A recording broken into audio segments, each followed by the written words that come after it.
What do we do now? So what do we do now? What do we do now? What are we gonna do? What do we do? What do we do now? What do we do now? Smile. What do we do? What do we do? What do we do now? So what do we do now? What do we do now? So what do we do now? Where shall I go? What shall I do?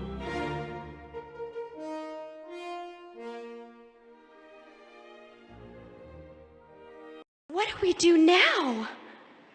Seriously, I'm not kidding. Go back and watch any movie, and you will see this line over and over again. You're going to see it now. I'm telling you. My daughter watched a movie last weekend. She goes, Mom, I heard that line. And I love to ask questions, but it's my most hated question. And I dread reading scripts that have no women involved in their creation, because inevitably I get to that part where the girl turns to the guy and she goes, what do we do now? Now, do you know any woman in any crisis situation who has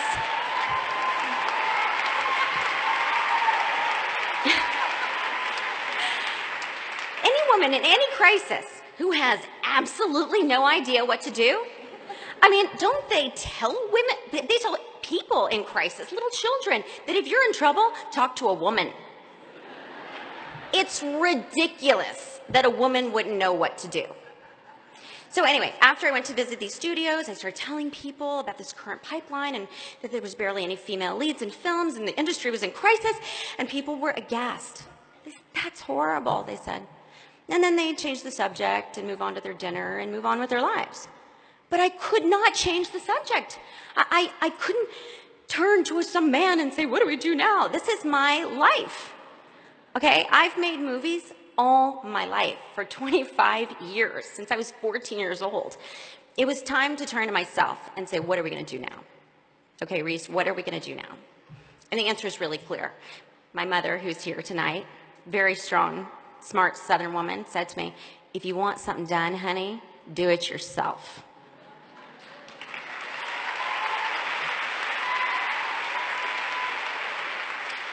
So I started my own production company, Pacific Standard Films, with the mission to tell stories about women. And I was nervous, y'all. I was spending my own money, which everyone in the movie business always tells you, don't spend your own money on anything.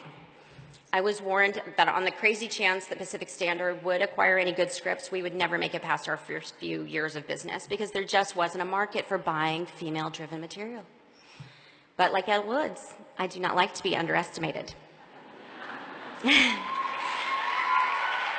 I am a very avid reader. In fact, I'm a complete book nerd.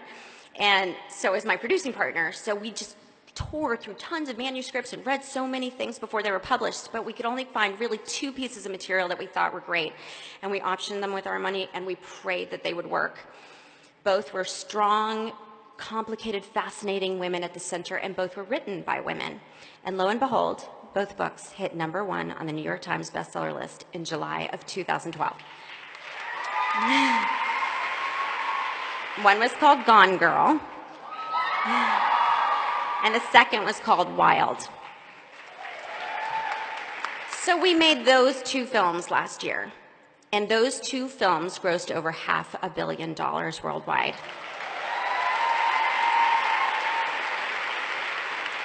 And we got 3 nominations for Academy Awards for women in acting performances. So that was year 1. And against the odds, Pacific Standard has had a year 2 and a year 3. We've bought 5 more best-selling books. Next year, we're going to make 2 of those, Big Little Lies and Luckiest Girl Alive, into films.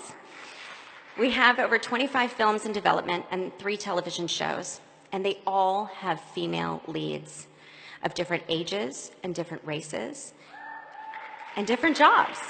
Some are astronauts, some are soldiers, some are scientists. One is even a Supreme Court justice. And they're not just good or bad. They're bold and haunted and dangerous and triumphant, like the real women that we meet every single day of our lives. But our company isn't just thriving because it feels like a good thing to do. It's thriving because female-driven films work. This year alone, Trainwreck with Amy Schumer, Melissa McCarthy's Spy, Pitch Perfect 2, Cinderella, the Hunger Games franchise that has made over $2.2 billion worldwide. Films with women at the center are not a public service project. They are a big-time, bottom-line enhancing, money-making commodity.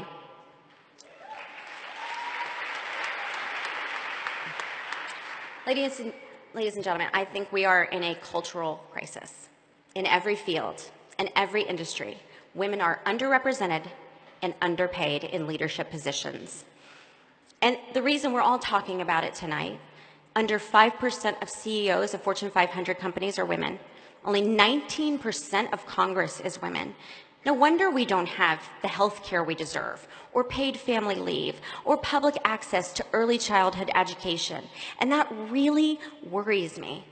How can we expect legislation with our rights and our needs being preserved if we don't have equal representation? So here's my hope. If you're in politics, the media, the tech industry, working as an entrepreneur or a teacher or a construction worker or a caregiver, you know the problems we are all facing.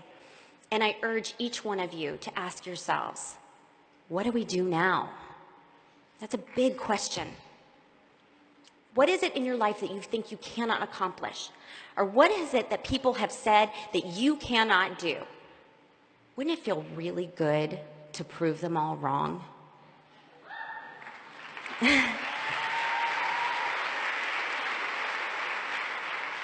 Because I believe ambition is not a dirty word.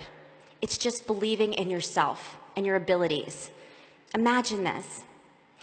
What would happen if we were all brave enough to believe in our own ability, to be a little bit more ambitious? I think the world would change. Thank you.